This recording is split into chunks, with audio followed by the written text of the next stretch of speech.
Oh man. All right.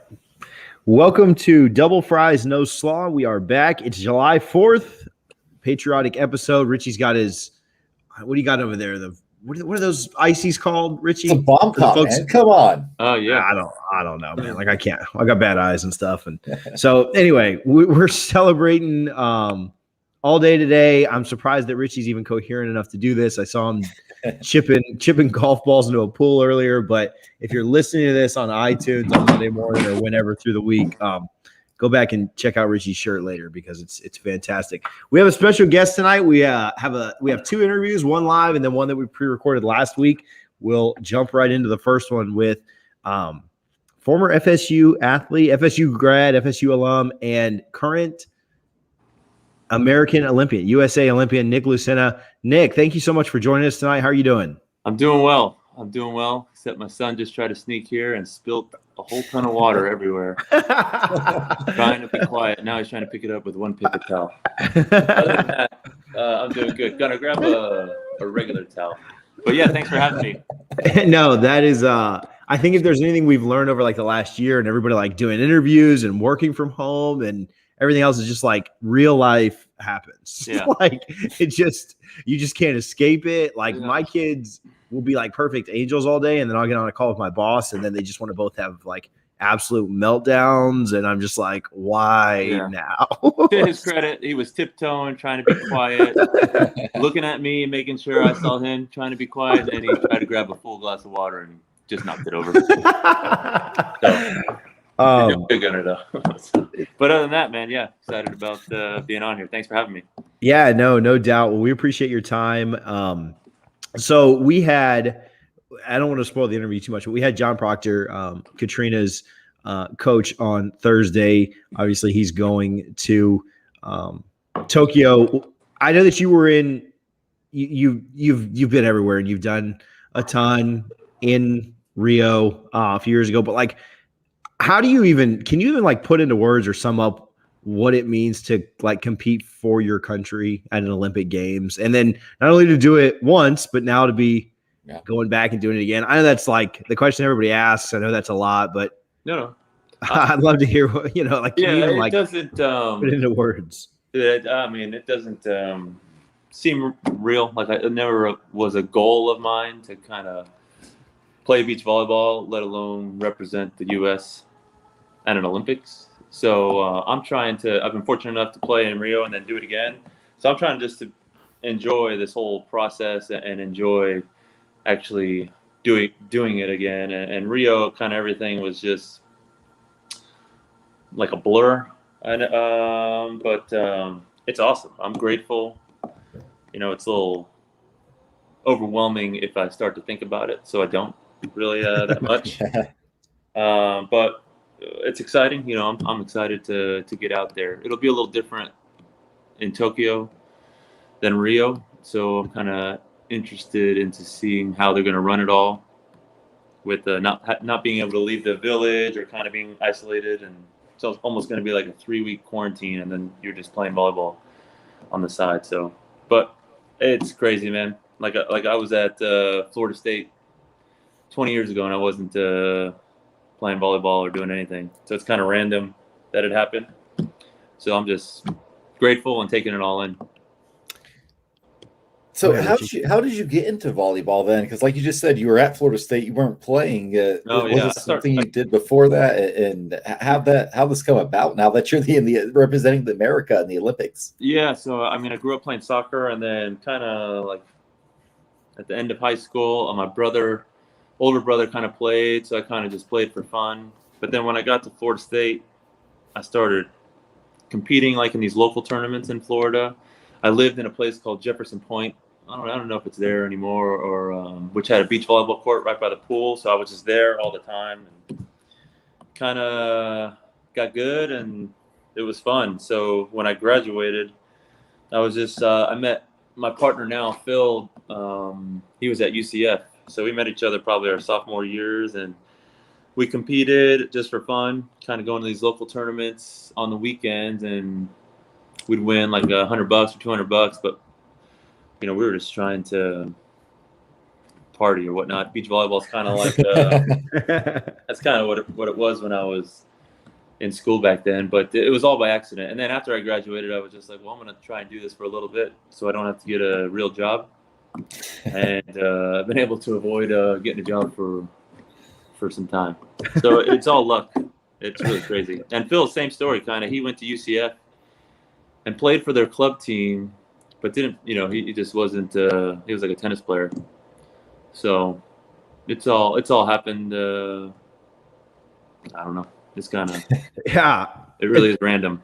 It's a pretty absurd story because you hear people training for the Olympics since they're like 4 or 5 years old, right? Like some of these gymnasts like have been taking like gymnastics. Do they look at you weird because you like just were like, I'm just going to start this, and then all of a sudden get good enough to, or like other Olympic athletes or other like beach volleyball players that you may like run into that are at the Olympics? Like maybe they don't know the story, but like, is that common? Like for people to just be able to pick it up and then be Olympic athletes? Usually there's like, I think they do look at us weird because they're like, who are these 2 41-year-olds still playing?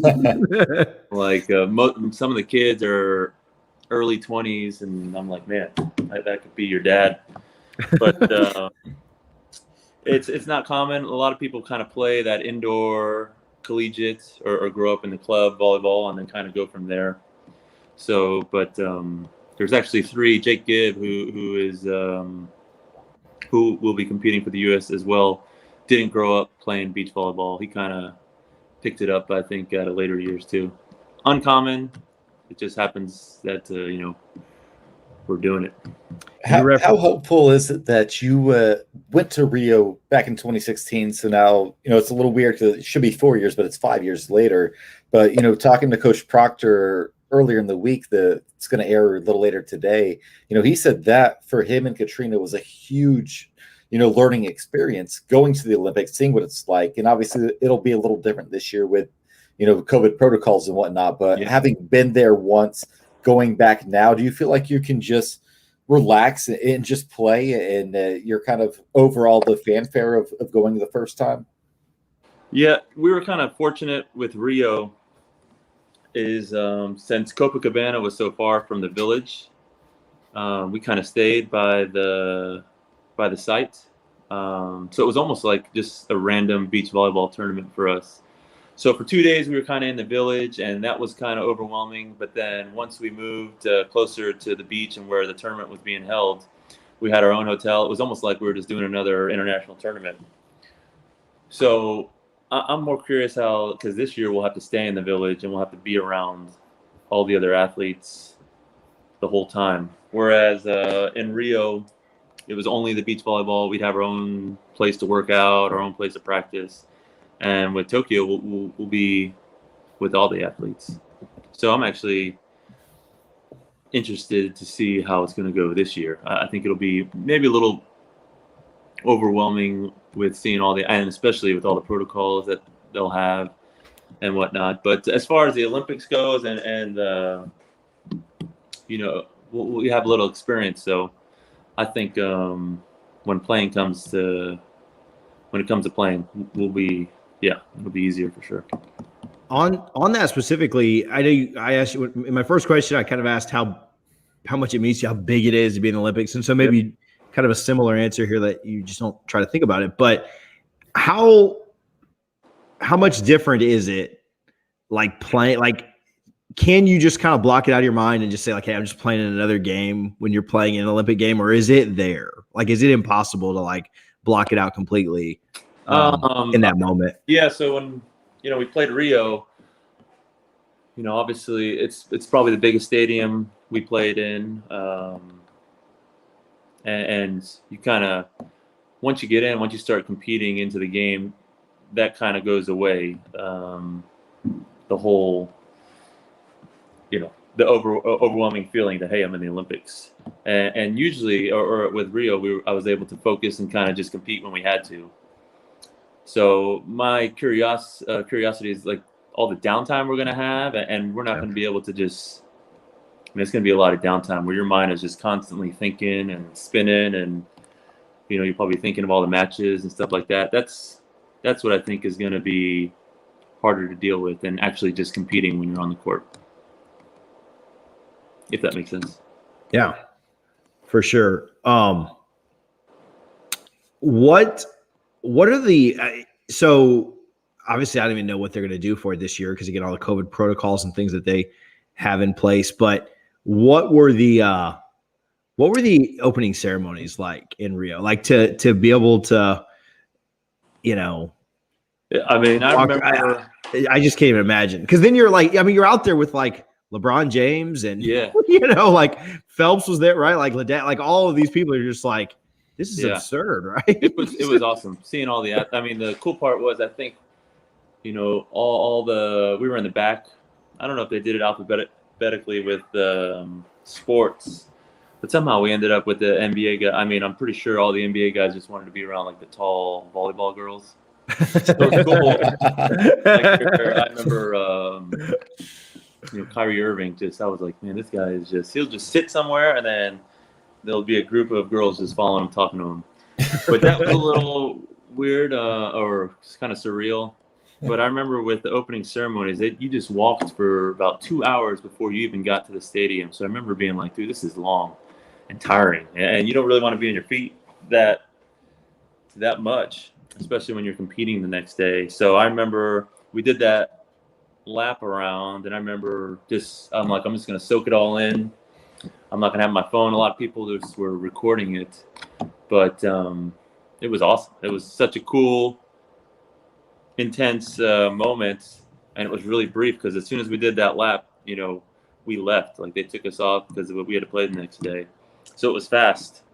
So hopefully, you know, I don't know what they're doing with the opening ceremonies this year or if there's even going to be anybody, but I might just, I don't know how that's going to go. Find a track and do a lap yourself. Yeah, it's crazy. Nick, you mentioned you're 41 now. Are there any thoughts in your mind that like, you know, this might be my last Olympics? And do you look at a guy like the greatest quarterback of all time, Tom Brady, for inspiration to see this guy, you know, pushing 45, winning Super Bowls? He's going to win another one this year as well. It's just pretty cool to see. It's, I mean, I thought for sure after Rio, that was it. I'm pretty sure we were done. In 2018 feels like, I'm done competing overseas. You know, I'll play some domestic events, but over the travel. And somehow he's just like, let's just try it and see what happens. And we got a late start. And so when we did qualify, I was like, man, this is crazy, especially being 41. And I was not a Tom Brady fan for the longest time until he went to the Bucs. And then I was like, man, this I'm a big fan now, especially being an older athlete. So obviously I'm like, this is my last Olympics. And who knows what I'm going to do after this year. But so that's why I'm just trying to enjoy kind of the whole preparation for it and enjoy kind of the practices that, you know, Phil, myself, and Jason, our coach, have been having. And because, you know, this is our last run for sure. We talked about this a little bit before we got started, but how low on the list does fried chicken and French fries rank of the meals that Olympic athletes are consuming days before the Olympics? I won't tell you what I ate today. Pretty sure Publix fried chicken was on there. Hot dog with slaw. But, yeah. Usually we're at a tournament in Switzerland. They have it every 4th of July. And so this is the first time I've been home on the 4th of July for some time. So I was like, I'm going to enjoy it a little bit. So, nice. You know, if it wasn't for my wife, who's really healthy, I'd probably just eat whatever. I've been fortunate enough to get away with it for now. But yeah, you know, that'd be the last fried chicken I kind of have the next 3 weeks. No gut boxes until you get back home. Yeah. For sure. We talked with her and we talked when she was on, and we talked with you obviously about it before, that she's never had it. We're doing a big tailgate Labor Day weekend, and we're going to get her out there and make sure that she has some Guthries. Yeah. They're catering, they're sponsoring it. Nice. And we haven't even announced that yet. I guess I just did on the air, but anyway, I don't know when we're recording or not. So yeah, we definitely have to get her some gun boxes. Are you guys, obviously she was a great athlete, coaches FSU beach volleyball team now, which you assist with as well. But are you guys competitive with each other? Because obviously you're very competitive. Yes, we are competitive. How does that work? Like, have you guys ever played? It doesn't work well. Yeah. So I've learned. Yeah, I learned just because we're ultra competitive in any argument or something. It's like, no, I want to be right. Sure. And I've learned, she's probably right most of the time. Like, no matter what, I'm going to be wrong in the end. But it's interesting now with our boys, and we're just playing, and we're getting competitive with them just because that's just naturally how we are. But it's definitely a tough dynamic when it comes to a relationship. I'll never play another tournament with her again. I played one tournament with her, and it was a co-ed tournament. And usually the men will kind of hit on two, but I wouldn't. I just kept setting her, and like these guys were blocking her, and she was getting really mad at me. And I was having some drinks, having fun. I was like, this is for fun. You're enjoying yourself. And love it. She didn't like that. So, and yeah, it didn't end well. So I was like, yeah, I'm probably not gonna play with her. Yeah, we're both pretty smart about it. Are your kid so your oldest you said was 8, right? Yeah. Off the air. Okay, are they picking up? Like, can you tell? So my kids are like 3 and 1, right? So like I can't tell anything. But are you starting to see in the older two? Yeah, any athleticism or my 4-year-old? It's hard to impress me. Like with the whatever kids and sports, I'm like, yeah, it's good for 8. But my 4-year-old, I'm like, dang man, and he had 3 hand-eye coordination, and I was like, he's pretty gifted. So yeah, and he's watched me, Brooke, and his older brother kind of do all these things. We've been playing with him since he was little. So yeah, I do see in him. My other son, the 8-year-old, he's just a smart kid, like an artist and a reader, and he likes to play around outside for sure. And I'm hoping he's got a big heart, dude. He's gonna work hard, but yeah, for sure, we got some athletes. The little guy. Are any coaches at FSU already looking at him for different scholarships? Like, is it too soon for this? Yeah, and I'm not gonna because I have some siblings that have their kids in sports, and they're ultra into it, and it's almost like they love, like, I don't want to put that on my kids. So I'm hoping they play for fun, but I'm hoping they play as many sports as they can. Like right now, everyone's you gotta like play soccer, just soccer for your whole life, and they get kind of just dialed into one sport really early. So we try and play all sorts of sports out back. We got a pretty cool yard where we live, and good group of kids. So we're just playing at everything and anything we can. So how Greg Brunt? How do you know Greg? Oh, Greg sponsors really? a few shows on the network. He doesn't sponsor this one. Greg, let's get going. I grew up sports against Greg. Baseball, Little League. He was I think when I went to middle school, he was a setter for the middle school team, and I think he went to Cooper City. I don't remember much of, but I grew up playing sports against him. That's awesome. Yeah, Greg's a great guy. We've hung out a lot of events with him and stuff. So when he said that, I was like, "There's no like he's got to know." Yeah, that's awesome. Nick, thank you so much for hanging out. I know we've taken up some of your time, but on a holiday, thanks for doing this, man. We're so excited to see you guys compete. Thank you. And cheer you guys on. I wonder, so you guys should be, because like beach volleyball happens day, right? Like they'll like usually play in day. Yeah, we played some night matches in Rio, so they'll have some night matches for sure. So the time difference is what's going to be a struggle. It might be 11 hours. So, if you play an 8 p.m., then that works out great. Like that's right when we're getting up, right? But like if it's like a 6 p.m., I'm like, oh, yeah, that's can they please schedule it well for us? So, anyway, excited to see you guys and cheer you guys on, and best of luck. You know that Thank you. we'll definitely be cheering for you, and hopefully we'll see when we do come up on Labor Day. I appreciate it. Thanks for having me again. Thanks, buddy. We appreciate it. All right, guys. Thanks, Nick. Take it easy. Nick Lucena of the USA men's beach volleyball team competing in Tokyo later this month. That's pretty cool. Richie, let me fix this. Harlan's out like boating today, and so like he's not here to we were a little slow on the trigger for those watching or that'll watch later, getting Nick on the full screen. But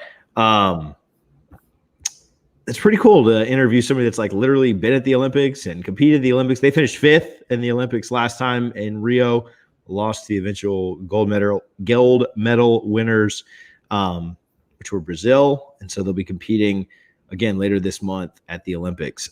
We didn't shout this out earlier. Double Fries No Slaw brought to you by Guthrie's in Tallahassee. You can visit both their locations, 1818 West Tennessee and 2550 North Monroe. Richie, I think we have another interview that we'll play right now. We appreciate Nick and his time coming on. We'll play this other interview, and then we can wrap up the show and get out of here. Not super long, but somewhat of a patriotic episode with a couple of Olympic guests. First up, we had Nick Lucena. For those that are just tuning in or just checking us out, or if you somehow started a video 22 minutes in, back it up and watch our interview with Nick. He just finished up chatting with us. And now we have an interview that we recorded with John Proctor, who is FSU's diving coach, who is Katrina Young's coach, was her coach at FSU, and then it will be her coach over for the Olympics in Tokyo, their second Olympics together. John was hilarious. He was fantastic. I feel like your takeaway from this interview that we're going to play is that the two things that John loves most in life are FSU and America, so very fitting, and his family, but FSU and America, so pretty fitting for 4th of July. So check out this interview, and then we'll come back and wrap up the show and get out of here. Welcome back to Double Fries No Slaw. We are joined by a very special guest, FSU head diving coach John Proctor. Coach, thanks for taking some time and hanging out with us today. How are you doing? I'm doing great. Good to be here. Yeah, we appreciate you making a little bit of time for us before you leave the country and go over to Tokyo. What is we're going to ask about a bunch of different things, but that's pretty incredible. This is not your first time, but like what is that like, man? What is it like to get to go and help represent the US at an Olympic? Like the Olympics are like my number one bucket list. So like yeah, it's so awesome. What's that like?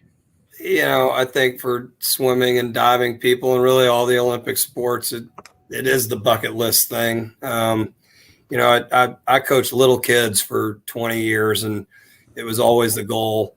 So to get to do it twice is pretty amazing. To get to do it with the same kid twice, with everything that she's had to go through, especially this last year, it was pretty rewarding. So, it was great the last time. And we kind of joked about it. That last time it was almost kind of like the Clampetts rolling up in their jalopy into LA.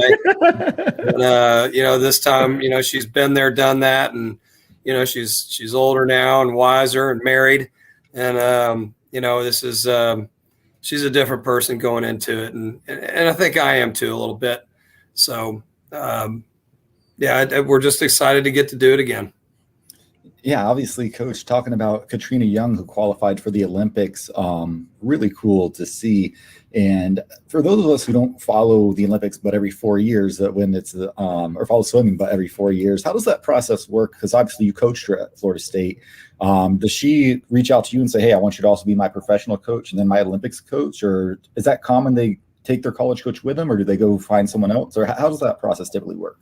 I think you just probably rattled off about every possibility and all of them happen. So, a lot of kids, they finish up college and they want to go somewhere else. A lot of kids finish up college and they want to go back to their age group program that they learned how to dive in. So, when Katrina graduated, I think she did do a road trip out to Austin just to see if her and Mike would want to end up out there. And she came back after the weekend, said, "No, I think we'd like to stay here. Would you would you do this with me? And I mean, that was a no brainer. Of course I'd do it with her. So, you know, she's an FSU person through and through. You know, she loves it here, and she loves Tallahassee. She loves, you know, what this Florida State family thing is. And so, she's been here ever since.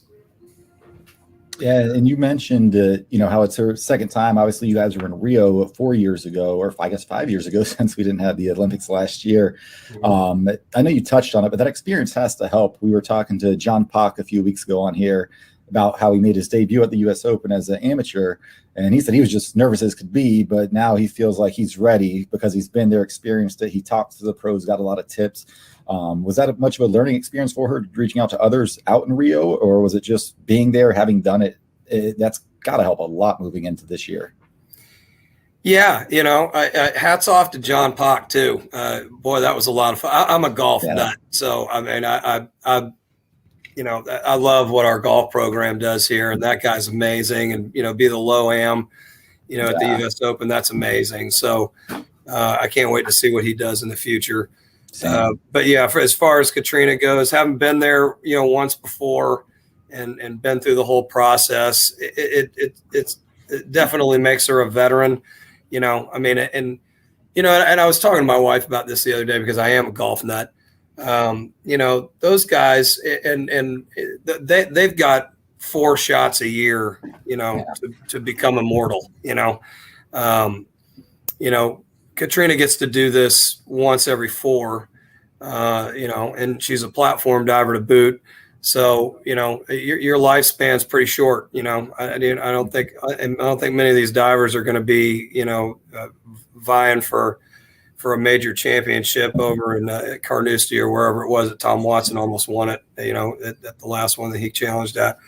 So, you know, you really have to take those experiences and you milk them for everything you can get out of them. You know, I mean, for swimming and diving, we have a world championship or a World Cup every year. So that's sort of the Olympics in the off year. You know, there's a lot of world champions and World Cup champions that run around out there that nobody's ever heard of because it isn't the Olympics. You know, this is the one that everybody pays attention to. So, but yeah, she's, I think having been to Rio, you know, some ups and some downs, and then, you know, again, the what she climbed through to get back here again, you know, and there was a lot to that story too. So, yeah, I think it'll really serve her well. Richie does a golf podcast, and like I said, we've chatted with Trey a couple of times, chatted with Mike a couple of times, and so he's begging everybody he can to try and get up on that Legacy course for Labor Day weekend. He's begging Michael, Alfred over at this booze. Like, so anyway, so just wait for Richie to hit you up, not only for his golf podcast, Par 4, but also to go out.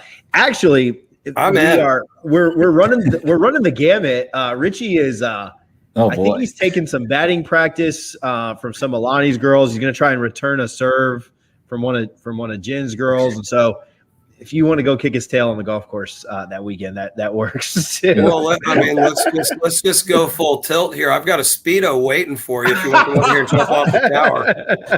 Yeah, I mean, this is all for the pod. You know? I was telling John, we have a closest to the hole on a par 3, and he said he'll hook me up with a tailor-made driver if I can get inside his shot. Yeah, I feel like it's a pretty safe bet. Well, it sounds like he's already got his smack talk game up to speed, so he's ready to go. Yeah, well, he went to Florida State where golfers know how to talk smack. So that's right, going on. He'll be on Brooks's level in no time. Yeah. Bryson had enough, and his caddy quit today. So yeah. Oh boy. So I won't ask you to speak for Katrina on this, but I don't know if her thoughts are maybe similar to yours on this. But obviously, you guys, you know, bleed garnet and gold, right? But how much different is it?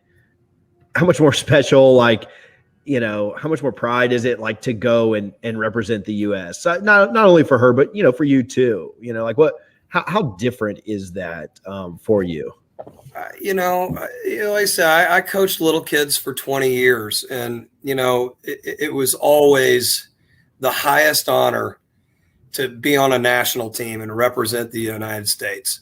We had national champions and national team members and all that kind of stuff. And whenever we do our team banquet, after we got done doing barbecue and handing out all the awards, that we had one or two kids that were on national teams, and that's sort of the cherry on top. It's the highest honor you can have. So, but you're right about the garnet and gold thing. We both love FSU. She's through and through. If the USOPC would let us wear this stuff over there, we would. But we've been banned. They told us we can't. So I can neither confirm nor deny that there may or may not be a garnet or gold shirt snuck into the bag. Maybe a picture. I don't know. We did it last time, so I'm sure we'll probably do it again. But yeah, doing this for your country and for the United States, and it's what we do. It's what we do this for, and we've got kids, that are on the team that are also representing other countries, and that's what they're doing it for. We just had Isaac make the team for the Bahamas. Mm-hmm. And that's really exciting. And Amir, where's Amir's going for Bosnia, and then we've got one other. Ida from Finland. Ida is Finland. Yep. Yeah, we've got them from all over, but at least for me personally, America, Katrina too. So, it's been cool to follow the different social media accounts. You guys is track and field, just all of the Olympic sports, soccer, talking about the folks that have qualified and are going to represent their different countries. Obviously, it hits a little bit different when they're. Again, this is airing on July 4th, but it hits a little different when it's the U.S. But yeah, it's really cool to see all of the kids go and compete. So it is really neat. Obviously, double fries, no slaw is an ode to Guthrie's, and I'm sure that I don't know if Guthrie's is on the recommended diet for Olympic athletes or not. Maybe out of season. But is there anything? Is there anything you're excited? We talk about food like every podcast though, so it's like FSU, America, and food. So is there anything you're excited about going to try over there? Or is it just like you're going to be so busy that you don't even know? But what are your thoughts on that? Well, first of all, Guthrie's is not on the banned list for the coach. So right. I am in training for my before picture right now. It's going well. So, so what am I going to eat over there? I don't know. So the World Cup, which was several months back, they're still on a lot of restrictions over there. The COVID thing is real, and they're being extremely ultra cautious. The team that went to World Cup before Olympic trials, which was, a couple of months before Olympic trials, that they were put up in a hotel. They were not really allowed out of the room, and certainly not off the floor, unless they were going to the pool, where they got on a bus, went over, did their practice, got back on the bus, went back up to their floor. And I think, from what I understand, meals were catered by an airline. So, when the dinner bell rang, they would kind of push a thing full of trays out of the elevator, and everybody come down there and get one, take it back to their room. I think it's going to be a little better than that when we get over there. But I'm an adventurous eater. I like to eat the weird stuff. So I love sushi. I hope they give us some sushi over there. But I'm game for pretty much anything. I think it's weird if you don't like sushi personally. I agree with that. Like we'll have, that's like the perfect date night too. Yeah. Like when we want to go out with friends and stuff. We've got some friends that you kind of forget, like when we're making plans and stuff, and they'll be like, "Oh, I don't like sushi," and I'm just like, "Well, I don't like you. Like, why would you? Yeah. How do you not like? What? Like, I don't know. Sushi is like one of those foods that I never get tired of." The first time I took my wife to a sushi restaurant, she had never had sushi before, and about 30 minutes into it, she looked at me and she says, "If you tell me to put one more thing in my mouth, I'm going to hit you over there." So that was our first sushi date. She loves it now, but yeah, I like the adventuresome stuff. Her, not so much. She'll stick with the chicken tenders, huh? Yeah, no. She likes the sushi now, but that night it was a little much. Coach, talk to us a little bit about your program. We've talked a lot about Katrina in the U.S. and the Olympics and all that, but 7 ACC championships in your time, a couple of ACC female diving coach of the year, 16 All-Americans. Talk to us a little bit about swimming and diving at FSU. Well, first of all, I mean, the staff here is awesome. Neil Studd, who's the head swim coach, is great. He makes it fun to come to work every day. Great guy to work with. He's done a great job on the swim side. He can tell you more about that. I've only got so much bandwidth, and mine sort of focuses in on the diving piece of it. So, as far as the diving goes, I've been really lucky here that, all these kids are really good students. I really don't have a whole lot of issues there. Haven't had since I've been here. These kids go to class and make good grades. I've got 3 of them in med school right now that have graduated out. A couple All-Americans in there. So the academic piece of this diving program is really great. And obviously competitively, we've been very good. Last year was a funny year. I think we were really set to probably have the best postseason we had ever had. We had a great ACCs. Molly Carlson won her 3rd ACC Diver of the Year award, and she probably would have won it the year before, except she was diving on one hand. She had a broken wrist or severely bruised and beat up wrist. Ayla Bonniwell was just lights out last year at ACCs. And I'm talking about ACCs because that's really the last time anybody really saw him do anything. But Ayla was amazing. And Ayla had an amazing career here. She was a ACC champion also. She got 2nd behind Molly on 3-meter that last year. Ayla was a great diver here. And Cameron Thatcher, who was a transfer from Stanford, he had a great career here too. And all of these guys ended up making NCAAs at the zone meet. We got home, and I think 4 or 5 days later or something like that, they canceled NCAAs, and it was just such a weird end to that year. We had been together for 4 years. It was super emotional, because it's like, one day we're at the zone meet, and then we come home, and then I had to call them all on the phone and just say, it's over, guys. And they were all seniors, except for Josh Davidson, who came back this last year. But they were all seniors, and I really never got to see them again, which was just crazy. Cam and Ayla, who are getting married here in a couple of months, or at the end of next month, I think, they came back to get one of their spears, or get their spears, which was their senior gift. And it was really good to see them, but I hadn't seen them since the zone meet. Going forward, we had 6 freshmen this year. We had a guy from Germany, a guy from Mexico, 2 girls from Texas, and a girl from Atlanta. We had a weird year there too. The entire women's team got contact traced for COVID, didn't go to ACCs. So no postseason there. That was the first time we'd ever not had any female divers at the ACC meet. And that trickled on over into zones. They didn't go to zones either. Josh made NCAAs and was winning the warm up on 1 meter at NCAAs, and then whacked his hand on the board. And rather than get to compete in the 1 meter contest, we spent the next 3 hours in the doctor's office getting his hand x-rayed. So it was just, it was like that, the old Clapton song, Born Under a Bad Sign. It was that kind of year for us.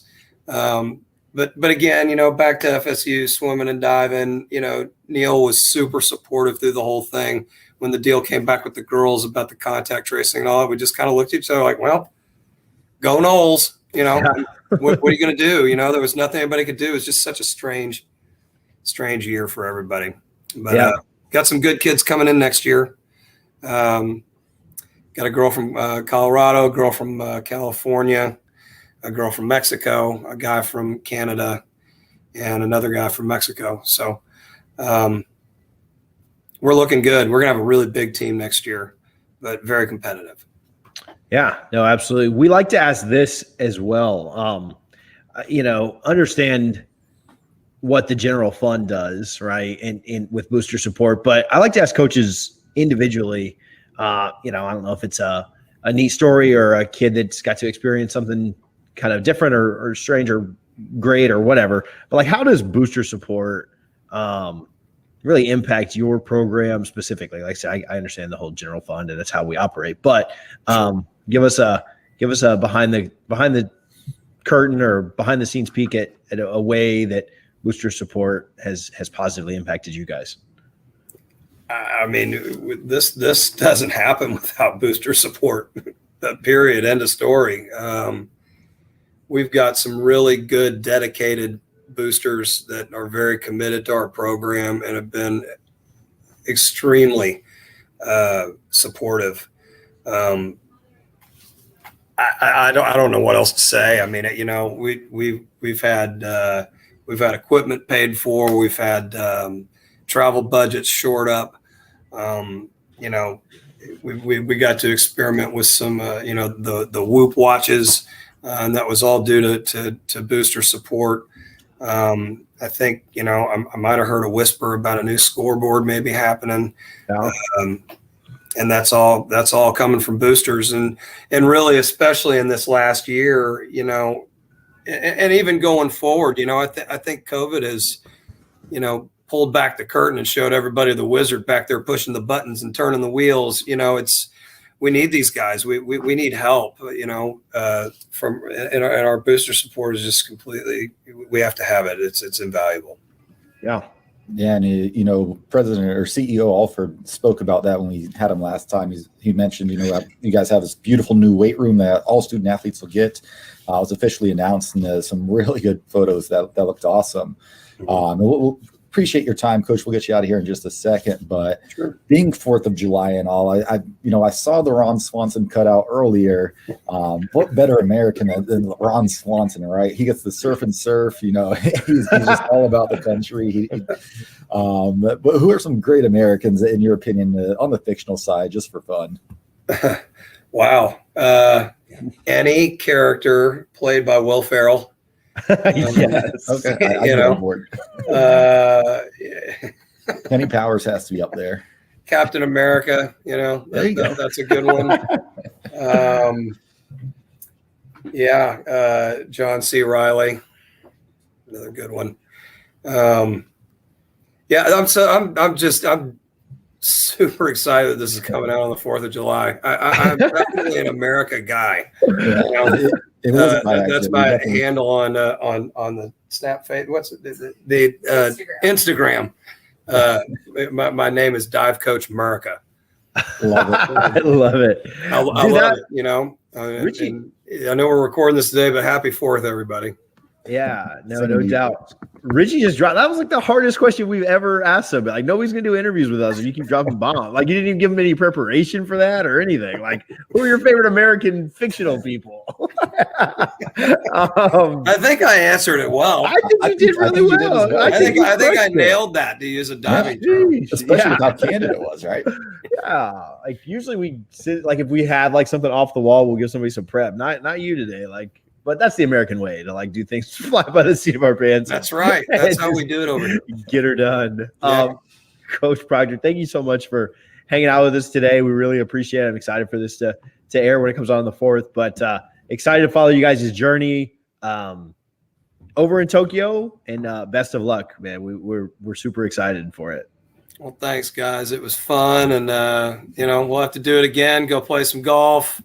Yeah. Get you out here in the Speedo. I'm going to hold you to that. That's all Richie. Might be the end of your career, but I'm a man of my word. So if we make some sort of bet, I'll live it out. Okay, perfect. Bet made. Cool. Well, thank you so much, Coach. Good luck. Go Noles and go America. Go Noles. Thanks. See you guys. Thanks. John Proctor, FSU diving coach, swimming and diving coach. Will be coaching Katrina Young in Tokyo later this month. Super excited to see Nick and them compete. Super excited to see Katrina and them compete. Of course, because they're Noles. And then, I like all the Olympics, bro. Like we were asking Nick, if they had any idea like what time they'd be competing at different stuff, so that maybe the times would line up. But like, I'm a junkie. Like, I'm excited about all the running. I'm excited about all like the gymnasts, all of the swimming, the speed stuff. Of course, basketball. Like there's so much that's great. So.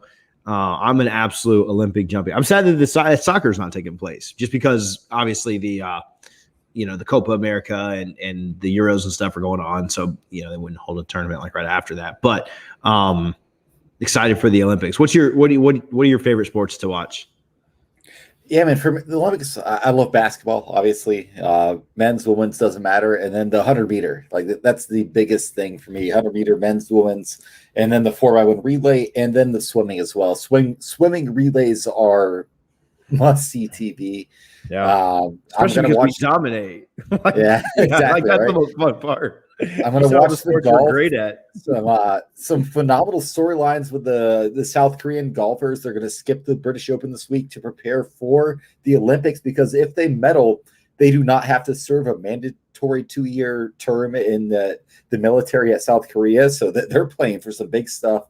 I love the Olympics in general. It just so many storylines, so much fun, so much country pride. It's a lot of fun.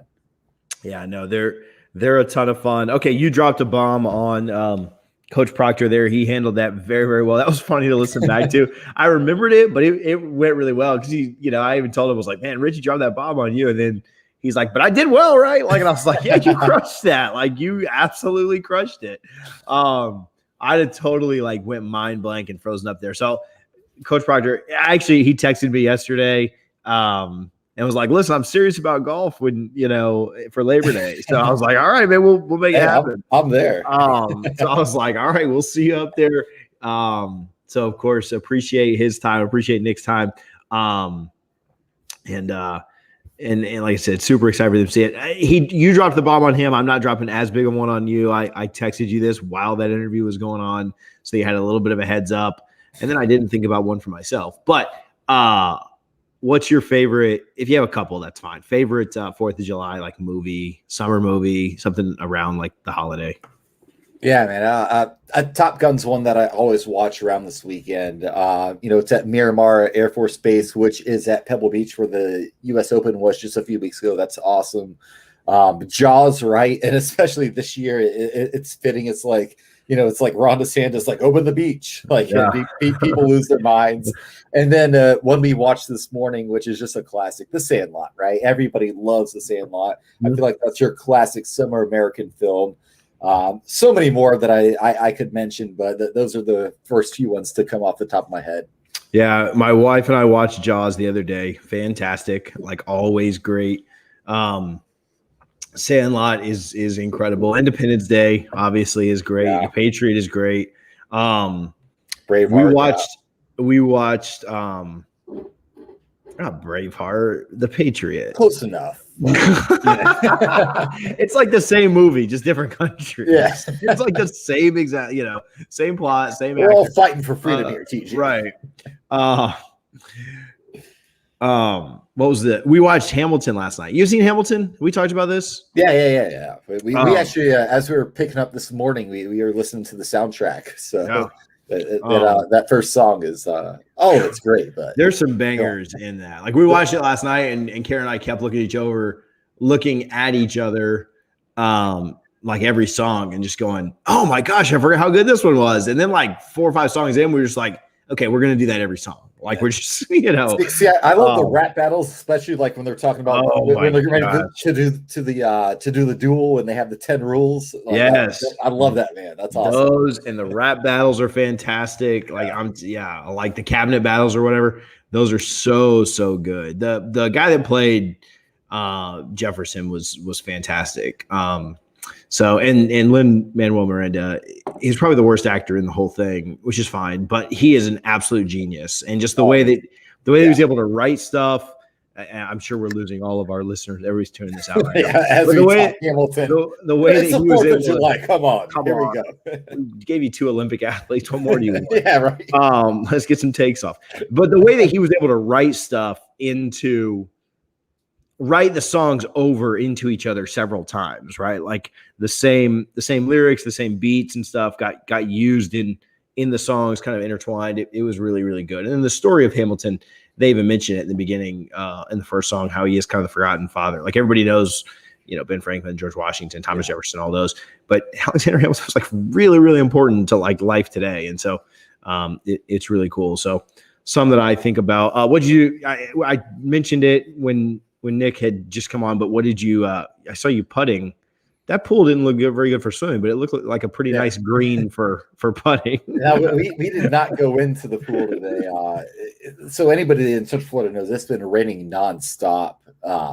Yeah, no, my buddy had a little cookout today. He has like a floating green in his pool and a hitting mat. So it was pretty fun. You know, we had a little chip off. We're all trying to hit the green, you know, in the middle of the pool. Had some hot dog, sausages, all that good stuff, and then came back home. Really excited. I was actually really excited to come home and do this interview tonight, because how often you get to talk to someone who will be competing in the Olympics. That's one of the coolest things. Me and the wife will probably, you know, watch another patriotic movie tonight. My boss said, hey, you get Monday or Friday off. Which one do you want? I took Friday, so I'll probably go to bed, but the wife has tomorrow off. So overall, a really good weekend. You know, it's a long holiday weekend. Got to hang out with friends, play golf, do some different things, fire up the grill. Just, you know, exactly what I wanted. You know, weather not ideal, but you can't win them all.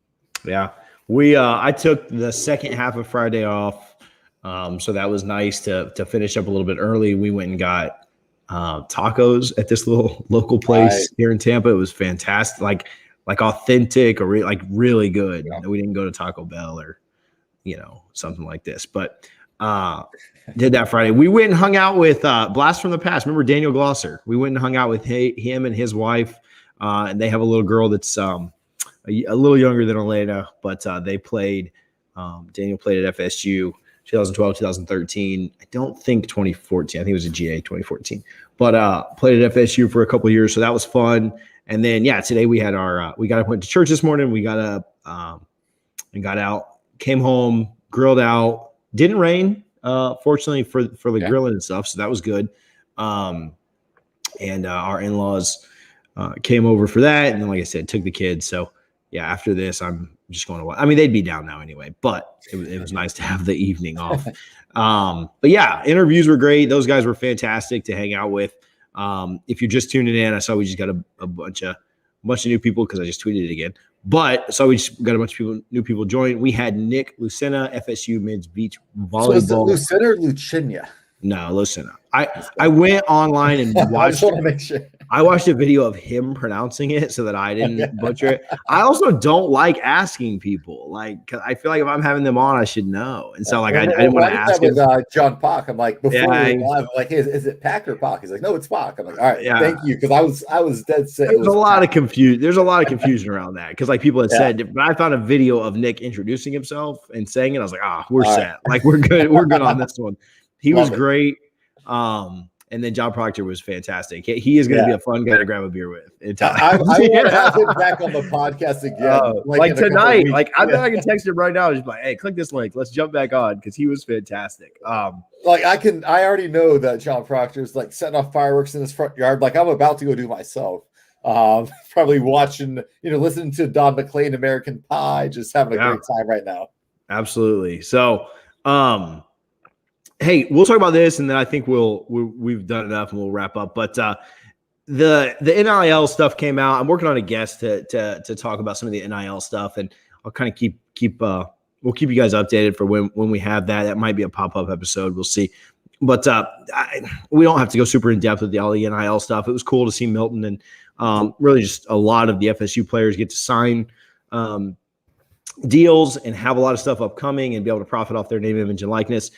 You can think whatever you want about the new law and passing and how it changes football or doesn't change football or is right or wrong, whatever. But the coolest thing that has come out of this so far was Dylan Gibbons, Notre Dame transfer for now Florida State offensive lineman, use his platform to raise $30,000 for, I believe the young man's name was Timothy, who struggles with some health challenges, for Timothy to be able to come to Florida State for the FSU Notre Dame game on Sunday evening of Labor Day weekend. And then, raise even more because of how generous not only FSU fans were, but college football fans and Notre Dame fans, all of the above. Really, really cool to see him use his first thing for that, right? Not that there's anything wrong with guys profiting and just making money off of their name. That's totally awesome too. This was the coolest part to me. The fact that they couldn't do, I want to be positive here, and so I don't want to be super negative about this, but the fact that they couldn't do that before is ridiculous. But the fact that that's what he chose to do with his first opportunity, and the way that our fans, I'm sure Notre Dame fans, a guy that had played there for years, and college football fans, I know that I saw Gator fans sharing that. I saw Miami fans sharing that. That was really, really awesome. So hats off to him. We tweeted about it. He followed us the other day. So thanks for the follow, Dylan, if you ever see this. But it was awesome to see him do that, and really proud that we have somebody like that on our team. And not that he's the only one, but somebody that, made that effort up front. I'll shut up and stop rambling if you have any thoughts on it. Yeah, man. Like you said, it's just really cool to see. He met him in South Bend and they formed a bond. And now it's gone to Tallahassee and to the point where he wants to bring him here. I think it's one of the coolest things. I remember, I don't know if you remember Peyton Poulin from the 2013. So he actually went to my high school, and we've messaged back and forth on Facebook a few times. And I just think about stuff like that. And it's just so cool to see athletes use a platform they have to reach out and just help others. I think it's such a cool thing. And, for him to get to go to Tallahassee for the Florida State game, I'm sure he'll be on the sideline. He'll get the VIP experience. That is such a cool thing to see. Very excited. I'm sure I'll be excited from the 82nd row in section 35 or wherever I'll be sitting, but it'll be fun. But man, shout out to Dylan Gibbons. Obviously, he's his fifth year in college now. He's not worried about trying to make money. He's trying to help somebody else out, which is the coolest thing to see. And he's a really good offensive lineman that's going to help us out. So just like a win-win all around for Florida State fans and Dylan Gibbons, Notre Dame transfer. I hope I don't offend people, but actually I don't really care. I don't believe in karma. So whatever, take that for what it's worth. But if the football gods are watching, and you just saw what he did, just try and remember that on Labor Day on that Sunday night. Try to remember what Dylan did, because we'll take some pancakes that night. You took Kane Madden from us. So right. Let Notre Dame have Kane Madden. Let us get the win. We'll call it even. We'll call it even. So, hey, and we don't. I'll say this too. I want to shout out Derek King, Miami starting quarterback. Absolutely, as well. Yeah. We don't give a lot of love to rivals on this show, but I don't really dislike any players. I just dislike programs, right? I don't have any problem with any kid that plays college sports at another school. Derek King really making one of the best. I mean, a Heisman, he's got Heisman odds, right? Going to be a great quarterback in this state and in this country this year. Blowing up, right, with NIL deals all over the place. I think he signed 4 deals his first day, something like 20, he made $20,000 off the bat or whatever. But he's making a massive, I don't have all the details, but he's making a massive effort to make sure that all of the players on his team benefit from this, right? He's not, and I'm not saying that other quarterbacks or other stars aren't doing this, but it just hasn't been publicized. It was impressive to me, and kind of the same way that Dylan Gibbons's efforts were impressive to me, that D'Eriq King's first focus in the first couple of days of this was not only himself, because he knows as a star quarterback at the University of Miami, he's going to get taken care of, right? Any starting quarterback in a Power 5 is probably going to get taken care of here. But his first effort was to make sure that his teammates, ate as well. And that's really impressive. I know Milton is focused on some things with his teammates too. And so, I'm sure that King is not the only one, but he's the one that has been made known about. And he's the one that kind of led from the front. And hopefully him doing that does inspire other stars to kind of get their teammates involved, or say like, hey, I'll do this, but you got to show some love to my guys or my offensive line. I know Milton's been really big on trying to pull his offensive line along and help those guys out too. So anyway, really cool to see that. We don't give a lot of love to rival programs, but something that is neat to see. Yeah, and shout out Mackenzie Milton for teaming up with D'Eriq King for starting their own brand, right? Like I forget the name of it. Dreamfield? No. Dreamfield. So they teamed up together and started that brand. And like you said, TJ, D'Eriq King wants to share as much money as he can with his teammates. That's awesome to see. This NIL thing is going to be a roller coaster. I can't wait to see what it brings. But I'm glad that the players have some power because they deserve it.